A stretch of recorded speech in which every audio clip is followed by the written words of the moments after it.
এই কালি ও বাবা, আমাদের 3 বোনের মধ্যে তুমি কার ভাগ্যে ভাগ্যবান? কালি, লালি, ডালি, তোরা 3 মেয়েই আমার ভাগ্যলক্ষ্মী। না বাবা, আজ তোমাকে বলতেই হবে কে বেশি ভাগ্যবান। চল 3 রাস্তার মোড়ে গেলে তোরা এর উত্তর পেয়ে যাবি। চল বল তোরা কে কোন পথে যাবি।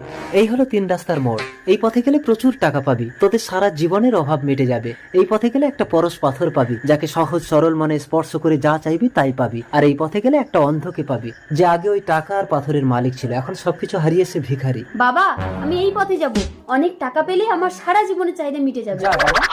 বাবা, আমি এই পথে যাব, পরশ পাথর পেলে আমি যা চাইবো তাই পাবো। যা লালি। বাবা, আমি এই পথে গিয়ে অন্ধ ভিখারির সাহারা হতে চাই। যা কালি। টাকার ব্যাগ, এত টাকা, আমি যাই। এই দাঁড়াও, এই টাকা এখন সরকারের আন্ডারে। এই টাকা চুরি করার অপরাধে আমি তোমাকে অ্যারেস্ট করলাম। পরশ পাথর, পরশ পাথর ছুঁয়ে পরীক্ষা করে দেখি, আমি যা চাইবো তা